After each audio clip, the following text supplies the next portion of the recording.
Listo. Chicos, buenas tardes. Dígame por favor si se ve mi pantalla, mis diapositivas. ¿Se logra visualizar, por favor, la delegada? Ok. Entonces, para empezar, disculpen la demora. Me avisaron de última hora que nos adelantemos media horita y justo he tenido pacientes. Así que, bueno, vamos a comenzar. Entonces, eh, a mí me toca, por favor, me avisan si es que no se ve o no avanzan las diapositivas. A ver, voy a pasar la diapositiva. ¿Avanzó? Ok. Muy bien, chicos. Entonces, ante todo, buenas tardes. Soy el doctor Núñez, soy médico ginecólogo del Hospital Nacional 2 de Mayo, miembro de de la Unidad de Medicina Materno-Fetal de nuestro hospital. Entonces, el día de hoy me toca un tema bastante importante para ustedes, que es las anomalías del trabajo de parto. Las anomalías del trabajo de parto en realidad son muchas y he tratado de compactar un poco la clase para algunas que ustedes deben recordar a la hora de encontrarlas. A estas alturas, me imagino que la mayoría deben conocer cómo es el trabajo de parto normal. Entonces, ustedes al conocer el trabajo de parto normal, se les va a hacer muy sencillo entender las anomalías del trabajo de parto. Entonces, para recordarles a ustedes que el trabajo de parto, como ustedes deben saber, se divide en fases y la primera fase es la fase donde no hay inactividad, es la fase de que todavía no hay una respuesta contráctil, todavía no hay un ablandamiento cervical, es todo el proceso fisiológico del embarazo hasta iniciar la segunda fase, que es la fase de activación, que es el momento en donde ya comienzan a presentar las pacientes contracciones que son preparativas, todavía no son las contracciones eficaces para el trabajo de parto. Entonces, esta etapa de preparación uterina, ya el cuello empieza a madurar, empieza a tener cierto reblandecimiento, cierta posición anterior, etcétera, etcétera. Y finalmente entramos a la fase 3, que en la fase 3, como ya conocemos, es la fase propia del trabajo de parto, donde inicia el trabajo de parto, y esta a su vez se divide en tres etapas. La etapa 1, que comprende hasta la dilatación 10 desde el inicio del trabajo de parto, la etapa 2, desde la dilatación hasta la fase expulsiva, y la etapa 3, que comprende ya el alumbramiento. Y finalmente tenemos la fase 4, que es la involución y es el llamado puerperio. Entonces, esto es importante porque ustedes cuando conozcan las anomalías del trabajo de parto, los vamos a ver con frecuencia en la etapa 2 de la fase 3 del trabajo, de lo que es el embarazo o las fases del parto. Entonces, más adelante les voy a hablar que, como ya ustedes conocen, en estas etapas del trabajo de parto, por favor no confundirnos con las fases del trabajo de parto, ya lo vimos. La fase 3, que se encuentra el trabajo de parto como tal, se divide en tres etapas, ya lo mencioné. Y en estas etapas eh, va a haber un periodo en donde las contracciones uterinas eficaces y los cambios cervicales van a producir finalmente la parte expulsiva del feto. Esto se produce en un tiempo que se va cortando y se va acelerando conforme vaya pasando la valla de los 6 centímetros actualmente. Antes se decía a los 4 centímetros. Es decir, en la fase activa del trabajo de parto empieza el periodo de aceleración, la cual se incrementa a partir de los 6 centímetros de manera exponencial hasta que finalmente se produce el parto. Entonces, recuerden este diagrama porque es importante. Y bueno, ya entrando al tema como tal, las distocias del trabajo de parto. En cuanto a las distocias del trabajo de parto, tenemos distocias de contracción, distocias de presentación, distocias del cordón umbilical, y estas cada una tiene una subdivisión por cada una de las fases. Entonces,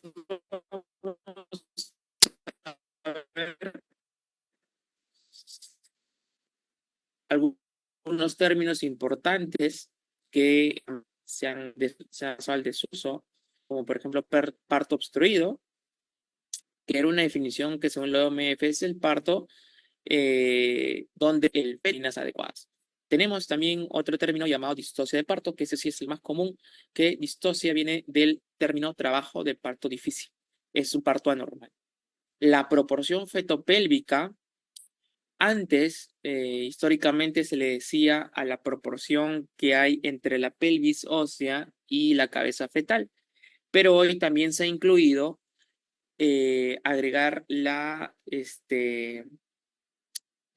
posición. Antes era el tamaño de la cabeza fetal y ahora también la posición. Es decir, si la posición está muy flexionada, muy extendida, asinclítica, etcétera, etcétera, también influye como proporción fetopélvica. O sea, no solo la diferencia o la divergencia entre la pelvis y el tamaño de la cabeza y el feto, sino también la posición de la cabeza fetal. Ojo, ojo porque esto ha variado. Y finalmente tenemos otro término que es el anillo de retracción patológica. Es un signo tardío de parto obstruido. Cuando las pacientes presentan las contracciones que van fisiológicamente de fondo a cervix, ¿no? De manera cefalocaudal, va presentándose un adelgazamiento, como pueden ver en la imagen, un adelgazamiento, que se ocurre a nivel del segmento, ¿verdad? Entonces, este adelgazamiento permite que el útero tenga mayor fuerza de contracción a nivel del fondo con dirección a nivel del cuello cervical y el cuello se permita reblandecer, enlongarse y dilatarse.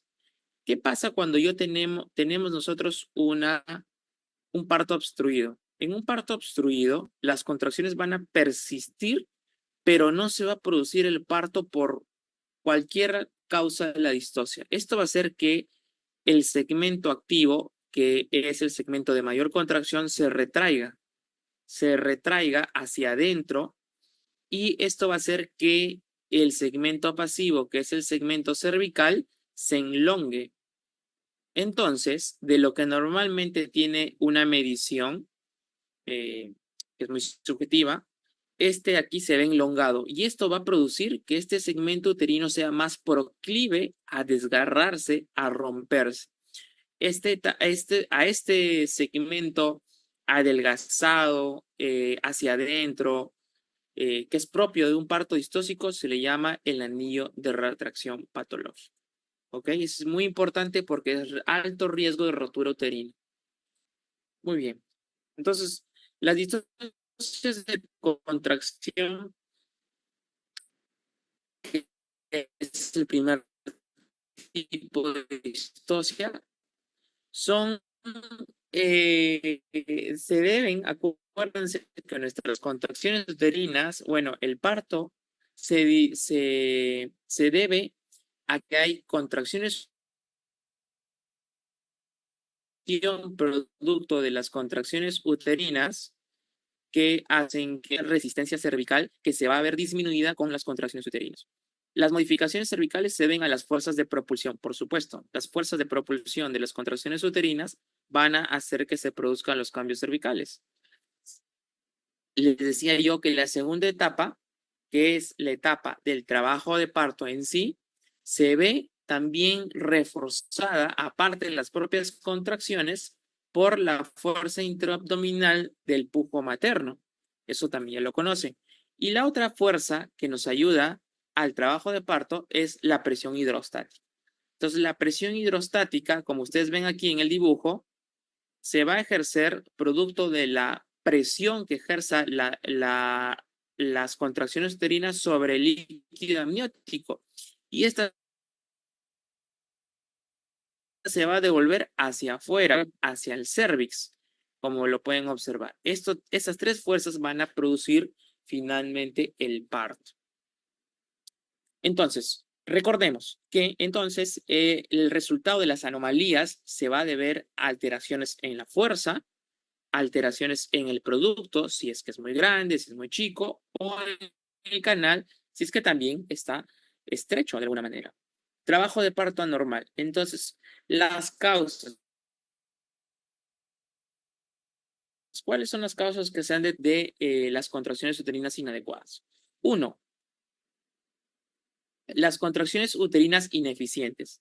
Tenemos contracciones que son de repente tienen poca fuerza, poca intensidad,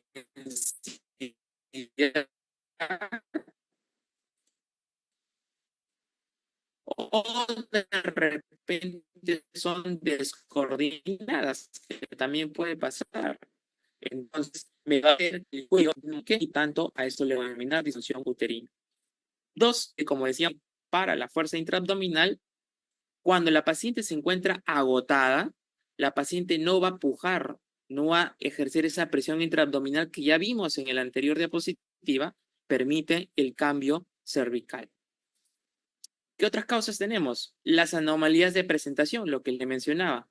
Los bebitos con anomalías de presentación presentan retardo o retraso del, ¿cómo se llama? De la expulsión del feto. Muy bien. Y finalmente también los cambios estructurales de los tejidos, los, la pelvis materna, todo eso va a ejercer que el trabajo de parto no progrese. Las anomalías se hacen evidentes en la segunda etapa del trabajo de parto, como ya ustedes conocen. Entonces, ¿qué hallazgos vamos a encontrar en estas pacientes? Entonces, por ejemplo, la dilatación cervical o el descenso fetal inadecuado me va a producir un trabajo de parto prolongado, lento. Un trabajo parto que se puede tener, es decir, que no hay progreso. Una cosa es que no avance y otra cosa es que se quede estancado. Y también la anomalía de la fuerza intraabdominal me va a hacer que la mamá ineficazmente me empuje el feto hacia la salida del pelvis y tenemos una fuerza menor. Desproporción fetopélvica, tamaño fetal excesivo, producto de lo que ya veníamos hablando, de que puede ser un feto que haya crecido. Dos, la mala presentación o posición de la cabeza fetal. Tres, la capacidad pélvica inadecuada y la anatomía fetal anómala. Obviamente, si yo tengo un bebito con una hidrocefalia, ¿no? Si tiene un tumor a nivel del cuello, ¿no? Un higroma quístico, alguna tumoración sacra que me va a evitar que el feto pueda salir de manera normal vía el parto, también contribuye a esta desproporción fetopélvica. Entonces, tamaños fetales excesivos, capacidad pélvica inadecuada, mala presentación y anatomía alterada. Y finalmente también ejerce un cierto grado de disfunción la rotura de membrana sin labor de parto. Ya dijimos que otra de las fuerzas es la fuerza hidrostática. Muy bien.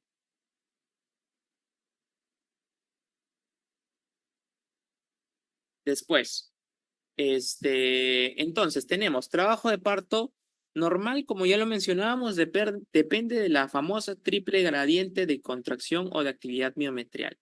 Ya sabemos que las contracciones inician a nivel de los cuernos, ahí es donde se encuentran los principales focos de contracción, y estas se van a dirigir hacia los segmentos medio e inferior y finalmente hacia el cuello uterino. Estos van a generar las fuerzas de propulsión para la salida de la cabeza fetal y evidentemente a través de las modificaciones cervicales. Entonces, se requiere una presión de contracción uterina más o menos de 15 milímetros para modificar el cervix. Sin embargo, las contracciones del trabajo de parto ya sabemos que por lo menos tienen que ser de 60 milímetros de mercurio. Entonces, de acuerdo a lo que les estoy mencionando, hay dos tipos de disfunción uterina: la hipotónica y la hipertónica. La hipotónica, como dice su propio nombre, es un patrón en el cual Hay contracciones regulares, ya sabemos que las contracciones tienen que tener cierta regularidad cada 10 minutos, pero el problema es que no son lo suficientemente fuertes para generar la modificación. A esto le llamamos insuficiente y se le denomina también disfunción uterina del tipo síncrono. En cambio, la hipertónica son aquellas que sí tienen una capacidad regular de intensidad, sin embargo, no tienen un patrón adecuado, es descoordinado o incoordinado y tiene, al ser más intensas en el arriba, abajo, al medio, van a hacer que no se produzcan las modificaciones cervicales tampoco. A esto se le denomina asíncrono. Entonces, ya con estos conceptos, ¿cuándo podemos hablar nosotros de prolongación de la fase latente o de la fase activa del trabajo de parto?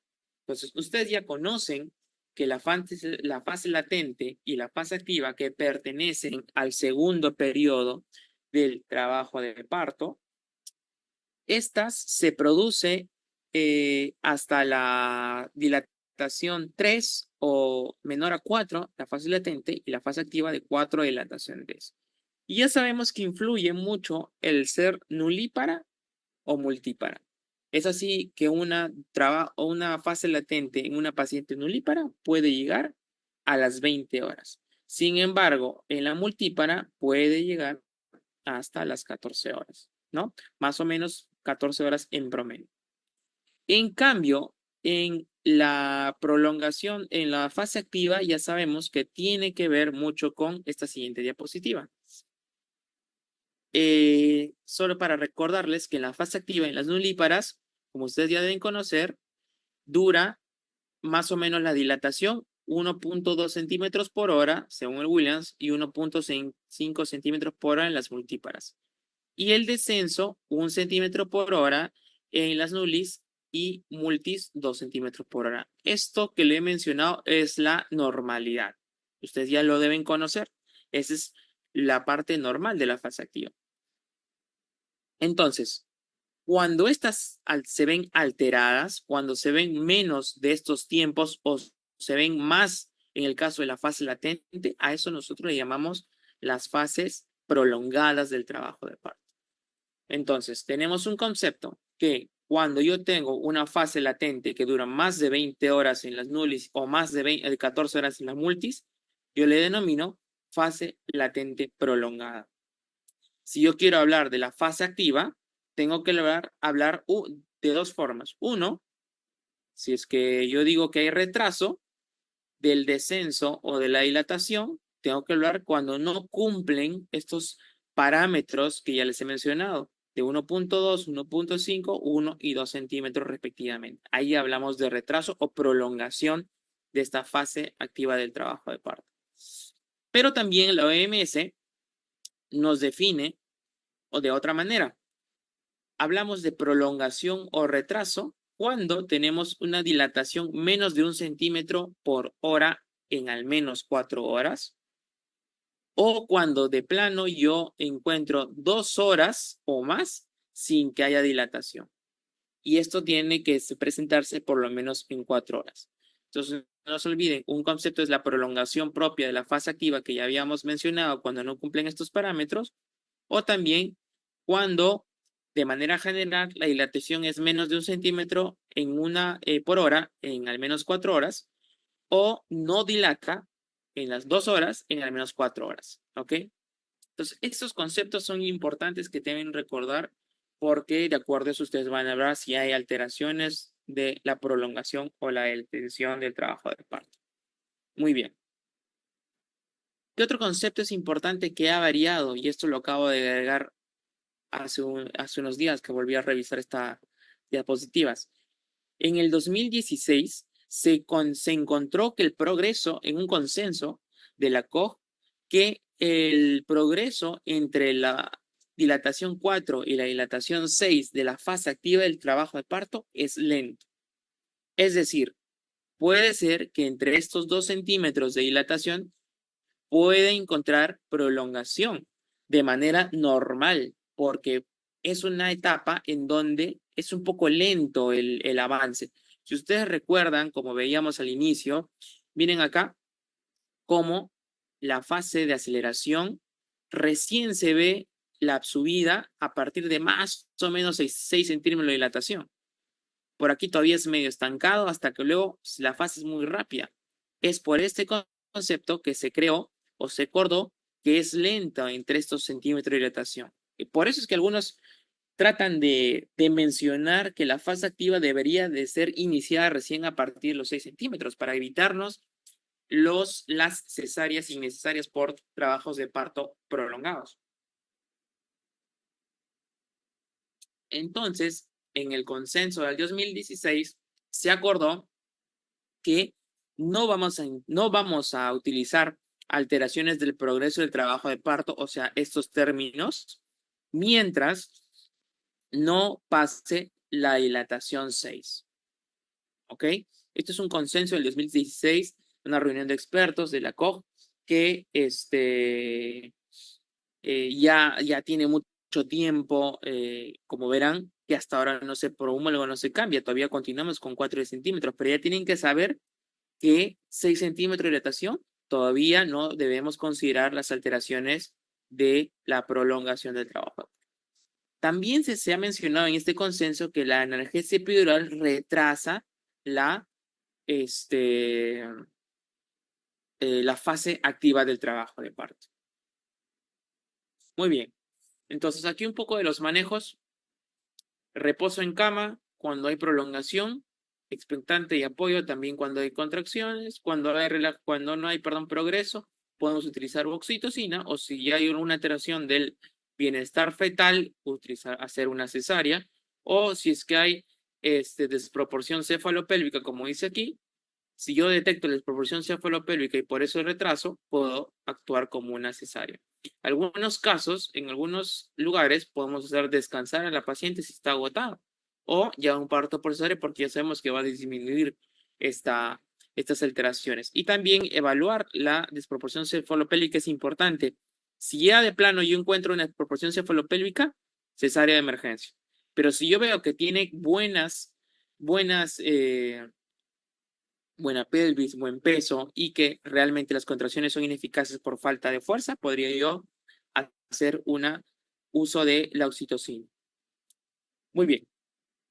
¿Qué más tenemos dentro de los trabajos de parto? Trabajo de parto precipitado. Este trabajo de parto es el trabajo de parto rápido, que se completa aproximadamente en 3 horas, causado por contracciones uterinas fuertes de muy baja resistencia en las partes blandas del canal de parto.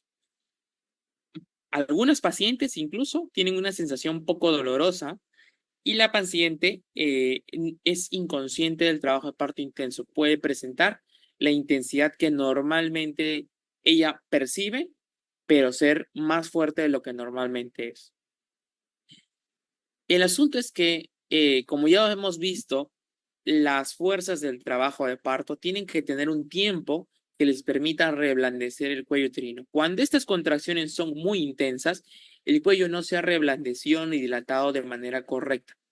La vagina no se ha estirado, no se ha edematizado, no ha permitido que se acomode mejor al canal por el cual va a pasar el feto. Por lo tanto, cuando estos partos se producen de manera intensa, no permiten esos cambios fisiológicos normales y esto va a hacer que se produzcan lesiones intensas del canal de parto, laceraciones del útero, desgarros severos vaginales, perineales, cervicales, ¿no? Producto de este parto tan rápido y violento. Es muy posible la causa de hemorragia de posparto. Casi la mayoría de los pacientes con trabajo de parto precipitado terminan en atonía uterina y se ha encontrado el riesgo de embolia de líquido amniótico en trabajo de partos muy rápidos. Se han encontrado con DPP, hemorragia posparto, meconio al nacer, APGAR bajo al nacer, traumas fetales, lesiones del plexo braquial, cefalohematomas, e incluso a veces es tan violento que puede caer al suelo con el pujo de la paciente y ser un trauma bastante grave, bastante severo del feto. No usar tocolíticos ni oxitóxicos, evidentemente. ¿Qué otras distocias tenemos del canal de Pálvico? Entonces ya hablábamos de la desproporción fetopélvica, que es aquella en la cual ya no solo valoramos el tamaño del feto, sino también la posición de la cabeza fetal. Entonces, esto me va a generar contracciones uterinas ineficaces y sabemos que esto no se repite necesariamente en partos vaginales, perdón, en embarazos posteriores. Raras veces la pelvis ósea limita el parto vaginal. ¿Qué tipos de distocias tenemos de presentación? La presentación pelviana, por ejemplo. Dentro de la presentación pelviana o también podálica, es aquella presentación, evidentemente, como la conocemos, cuando tenemos el polo de presentación, son las nalgas o los miembros inferiores del feto hacia la salida por el cuello uterino. Entonces, tenemos que aproximadamente representan el 3 al 5% de los partos pretérminos. Algunas condiciones pueden determinar la presencia de esta presentación, por ejemplo, el polidramio, la prematuridad, embarazo múltiple, hidrocefalia, anencefalia, alteraciones estructurales, placenta previa. Tenemos de 3 tipos, como lo pueden ver aquí, la presentación pelviana completa, en donde tenemos las caderas del feto están flexionadas sobre su torso y las piernas están flexionadas sobre el muslo. Entonces tenemos una presentación pelviana completa cuando todas las partes de los miembros inferiores se encuentran flexionados. Tenemos la variedad presentación pelviana franca o de nalgas francas cuando tenemos las caderas que están flexionadas sobre el torso del bebito, pero las piernas se encuentran estiradas hacia arriba. A esto se le llama presentación pelviana franca o de nalgas puras, etc. Y finalmente tenemos la presentación pelviana incompleta. La presión pelviana incompleta se trata de que uno de los miembros inferiores prolapsa por fuera de la presentación pélvica. ¿Ok? Entonces, esto también es común, pero esto sí es un signo de alarma. Esto es una emergencia porque tenemos que prácticamente entrar a sala de operaciones porque este bebito puede fracturarse en la salida del parto. Una pierna sale por el canal del parto y la otra se encuentra flexionada. Evidentemente, esto va a producir más lesión al feto. Muy bien. ¿Cómo hacemos la atención del parto podálico? Porque también es importante. Entonces, tenemos que nosotros, el feto normalmente cuando presenta esta presentación, valga la redundancia, va saliendo de a pocos con la contracción y el pujo materno, como de manera regular. Vamos a observar que lo primero que van a salir son las nalgas y después, poco a poco, una vez que haya avanzado, después de la salida de las nalgas, nosotros vamos a introducir las manos, vamos a traccionar las piernas, como lo estamos viendo en este ejemplo del segundo caso. Vamos a traccionarla por un costado, lo giro al bebito parcialmente para sacar la otra pierna y luego vamos a tener ya al bebito con las dos piernas afuera, lo tracciono con esta maniobra donde coloco mis manos sobre las crestas ilíacas y los pulgares sobre el sacro. Lo voy traccionando suavemente. Algunas veces lo mencionan que debe ser realizado con una manta, con una toalla, para que no resbale. Una vez que el feto lo he traccionado suficientemente hacia observar, como ven, las extremidades superiores, vamos a introducir una mano por aquí y vamos a desimpactar el hombro del hombro anterior. En este caso sería el hombro derecho. Luego lo rotamos unos 180 grados para tener el otro brazo y poder desimpactar el brazo izquierdo o posterior. Finalmente, cuando yo ya tenga solo la cabeza fetal, voy a hacer una maniobra importante en la cual yo voy a colocar mi palma sobre el dorso del feto, una palma superior. Voy a hacer como un gancho, como un tenedor aquí entre el cuello del feto, con mi palma.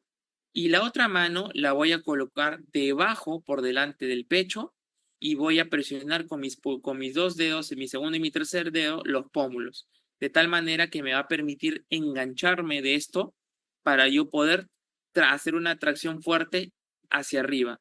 La tracción es hacia arriba, todo el feto hacia arriba. Eso me permite la liberación de la cabeza fetal. A esta flexión de la cabeza fetal más presión suprapúbica, porque tengo que tener también un ayudante más, perdón, ahí tengo que tener un ayudante más que me haga la presión suprapúbica. A esta maniobra yo le llamo maniobra de Morisot. Flexión de la cabeza fetal más presión suprapúbica, presión sobre el maxilar, otra mano sobre los hombros. Presentación transversa. Ya sabemos que la presentación transversa es el eje del feto que se encuentra perpendicular al eje materno. Algunas veces los ejes tienen una presentación transitoria, que es la famosa presentación oblicua, en donde ni está totalmente longitudinal ni totalmente transitoria, es inestable. Y a veces pasa que en la posición transversa el hombro se encuentra delante de la presentación. Esto puede ser peligroso porque en algunos casos estos hombros se pueden prolapsar y pueden producir demasiada dificultad porque evidentemente no va a salir, no se va a poder hacer la extracción fetal y va a tener que pasar a cesárea. Los fetos pueden presentar trauma obstétrico, fractura de hombro, fractura de húmero,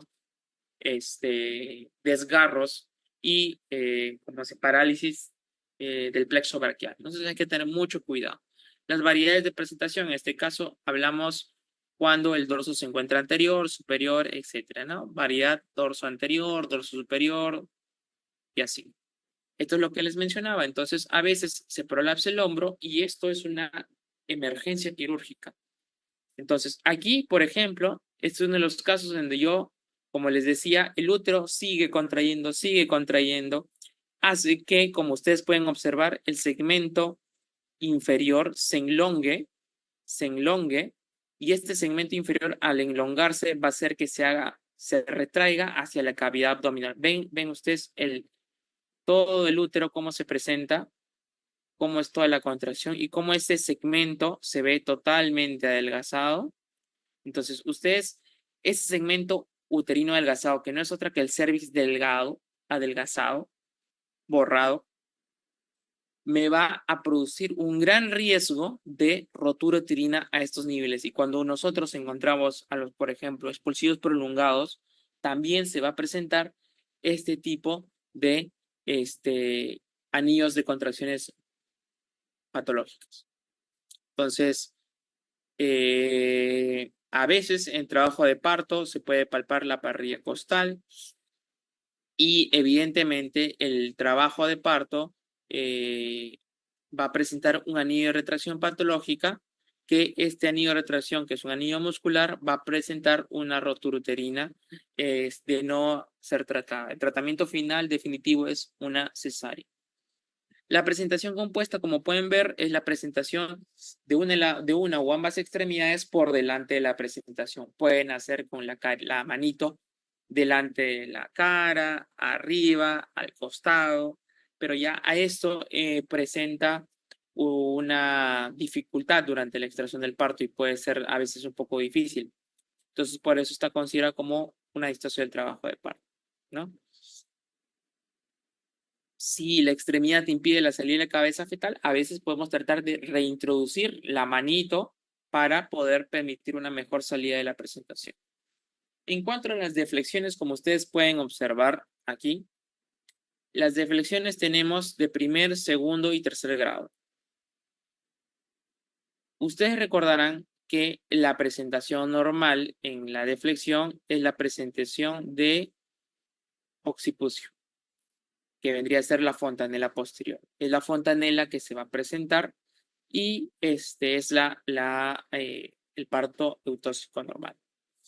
Cuando tenemos un grado 1, vamos a observar que lo que vamos a tener como parte de presentación es el sincipucio, que vendría a ser la fontanela bregmática. Por eso es el principal punto de referencia. Esta todavía se considera como parto vaginal. Luego tenemos la del segundo grado, la presentación de frente. En la presentación de frente vamos a tener que el punto de referencia es la nariz y vamos a tener un diámetro mayor de presentación. Ese diámetro mayor de presentación, perdón, acá lo voy a borrar. Vamos a ver. Borrador. Este diámetro mayor de la presentación, este diámetro mayor es del segmento o del plano suboccipito bregmático. Este diámetro, este plano suboccipito bregmático tiene una longitud de 13.5 centímetros. Si ustedes recuerdan, la pelvis ósea habitualmente tiene un alcance de hasta 9.5 centímetros, 10 centímetros. Perdón, 10.5 centímetros hasta 11 centímetros, una pelvis ginecoide, pero ya un diámetro de 13.5 centímetros por ningún concepto sale por ninguno de los estrechos. Este es el grado número 2 que nosotros llamamos la presentación o la deflexión de frente y que esta va de inmediato a sala. Yo palpar si yo hago el tacto vaginal y palpo la nariz, estoy asumiendo que se me está presentando el plano suboccipito bregmático y por lo tanto el mayor diámetro y por lo tanto debe ser cesárea de emergencia. Finalmente tenemos una presentación occipito-submentoniana en la cual tenemos aquí el mentón y el occipucio que se van a presentar. El punto de referencia es el mentón, como ya lo mencionaba, pero el diámetro es más o menos 11.5 centímetros. En teoría podría nacer el parto vaginal, porque tenemos otro diámetro que no es tan grande como el anterior. Entonces, en teoría podría ser presentar un parto vaginal. Sin embargo, al final nosotros tenemos que valorar y les digo que en la vida real, muchas veces incluso con este grado de flexión, el grado 1, en el cual todavía no hay tanta alteración, pero sí un diámetro de 11.5, nosotros entramos en cesárea. Prácticamente con todas las presentaciones alteradas por deflexiones, terminamos entrando las cesáreas de una u otra manera. Sin embargo, para la teoría, la que únicamente debe ir a sala es la del grado 2, que es la de frente a sala. El asinclitismo, como pueden ver, es la equidistancia que hay aquí. Vamos a ver el sinclitismo normal. Es la sutura sagital que está aquí en el feto. Debe tener una distancia igual de la sutura sagital hacia el sacro como de la sutura sagital hacia el pubis. Debe haber una equidistancia entre los dos. Si yo veo que si mi sutura sagital, como lo estamos viendo acá, se va hacia la parte anterior, o sea, hacia la sínfisis del pubis, y lo que se me muestra, como en este caso, este es el parietal posterior y este es el parietal anterior,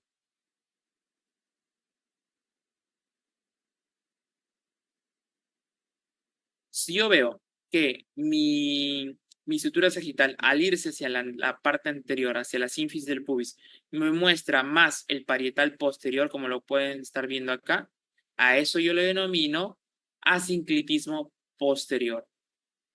Si por el contrario yo tengo que mi sutura sagital se va hacia atrás, hacia la región sacra, y lo que me muestra más es el parietal anterior, yo a eso le denomino asinclitismo anterior.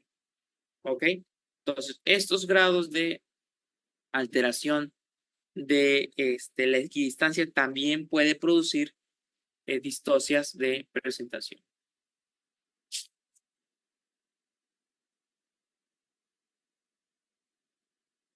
Ustedes ya deben conocer que también nosotros manejamos otro lenguaje que es la variedad de presentación. La variedad de presentación la vamos a determinar de acuerdo a los giros que va a presentar el feto durante la salida del parto, que eso es durante los movimientos cardinales. Entonces, todas las presentaciones, habitualmente las normales, son las que nosotros encontramos del lado izquierdo. Las variedades de presentación no son otra cosa que la valoración de la fontanela posterior, en qué localización se encuentra. Por ejemplo, yo acá tengo mi fontanela posterior, que es la del occipucio, ¿no? Esta fontanela posterior está apuntando, aquí tenemos la sínfisis del pubis, aquí tenemos el sacro, esto es izquierdo y esto es derecho, ¿verdad? Entonces, aquí la fontanela posterior está apuntando hacia el lado izquierdo. Si yo trazara un plano imaginario, estaría entre el lado izquierdo y la parte posterior. Entonces, a esto nosotros le denominamos la variedad de presentación occipito, porque es la fontanela posterior, occipito ilíaca posterior, porque se encuentra en la parte posterior izquierda. Espero que se haya entendido. Si yo acá tengo la fontanela que se dirige hacia la región anterior, basándonos en estos mismos parámetros, pero del lado izquierdo, yo diría, esta es la variedad occipito ilíaca anterior izquierda. Esta era posterior izquierda, esta es la posterior, la anterior izquierda. Y acá está, como ustedes ven en este diagrama del Williams. Este diagrama del Williams, pueden observar cómo está occipito anterior, occipito posterior. No es otra cosa que la ubicación de la fontanela posterior hacia alguno de estos ejes. Si la fontanela yo la encuentro aquí, estaría hablando de una occipito anterior derecha, ¿no? Si estuviera en este lado, sería una occipito posterior derecha. Y justamente esa variedad occipito posterior derecha es la variedad que causa la distosia. Normalmente, para que la variedad de presentación gire, para que esta cabecita que está posterior, como vemos acá, gire y se haga anterior, más o menos tiene que rotar unos 135 grados. Cuando se encuentra de este lado, del lado izquierdo, simplemente gira más o menos unos 90 grados. Pero en cambio aquí, al encontrarse del lado derecho, gira más y tiene una mayor angulación que se ha determinado que es de 135 grados. Esto es importante porque como va a demorar en rotar, suele pasar que terminen estancándose el trabajo de parto y no progresar y ser una candidata de cesárea. ¿Qué complicaciones del trabajo de parto distóxico tenemos? Trabajo de parto prolongado, infecciones como la coriomnionitis, intraparto, posparto, hemorragia posparto, desgarros uterinos por cabeza fetal impactada, rotura uterina, adelgazamiento anormal del segmento, ya lo dijimos, y sobre todo en cesáreas anteriores, muy peligroso, hay que tener cuidado, fístulas por lesiones del suelo pélvico, perineales, y ya sabemos que el anillo de contracción patológica o el anillo de Bandel, que se palpa a nivel abdominal, puede ser un signo para detección de esta complicación en trabajo de parto obstruido, ¿no? Complicaciones neonatales, el caput succedaneum, el cefalohematoma, la parálisis de Duchenne, la parálisis del plexo braquial, etc. ¿Qué otras distocias del trabajo de parto? Tenemos las distocias del cordón umbilical. Entonces ya sabemos que el cordón umbilical por lo general mide unos 60, unos 70 centímetros, tiene dos arterias, una vena, tiene una gelatina que lo protege, que es la famosa gelatina de Wharton. Y este cordón umbilical, de acuerdo a su longitud, puede estar asociado a cierto tipo de distocias.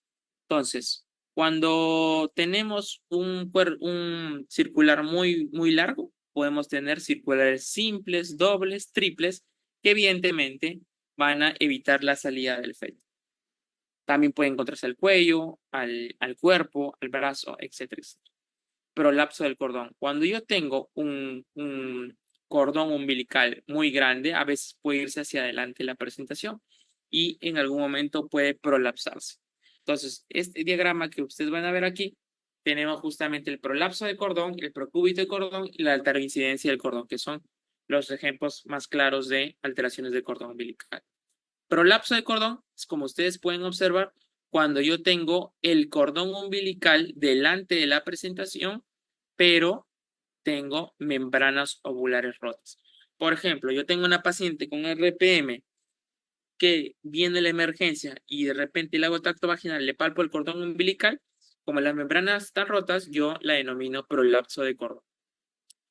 Cuando tengo un feto con el cordón umbilical que se va hacia el lado de anterior a la presentación, pero las membranas están íntegras, como en este caso, yo lo denomino procúbito del cordón umbilical. Cuando tengo un cordón umbilical que se va por el costado, por el lado de la presentación, yo le llamo lateroincidencia del cordón. Entonces, estas son las principales alteraciones del cordón umbilical. ¿Qué otra distosia de cordón? Como ya lo mencionábamos, los circulares dobles, los circulares triples, como lo podemos observar ahí. ¿Ok? Y también ya sabemos que a veces los cordones umbilicales, mientras más pequeños sean, que llamamos cordón corto cuando mide menos de 30 centímetros, se ha relacionado con malformaciones congénitas y sufrimiento fetal intraparto, producto de estrangulamiento a la hora del nacer. Cuando el cordón es muy largo, al contrario, se asocia a enredamientos del cordón y a prolapsos del cordón umbilical, como ya lo vimos, además de anomalías fetales. Un cordón umbilical muy largo me puede producirse por movimientos fetales unos nudos de cordón umbilical, que son nudos verdaderos. Los pseudonudos no solo son engrosamientos de la gelatina de Wharton que hemos visto acá. Aquí imaginemos que se hace más grande la gelatina de Wharton y parece como si estuviera enudada, pero en realidad simplemente es esta sustancia que está más engrosada.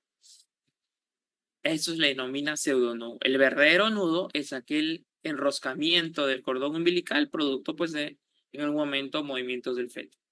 Finalmente, tenemos la base previa en la cual observamos el cordón umbilical delante de la presentación a nivel del canal endocervical y el OSI.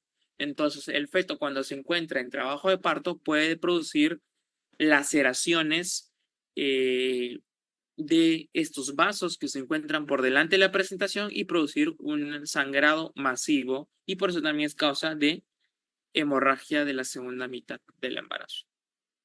Eso sería todo en cuanto a la presentación de trabajo de parto anómalo. Si hay alguna pregunta, aprovechen, si no, sería todo de mi parte.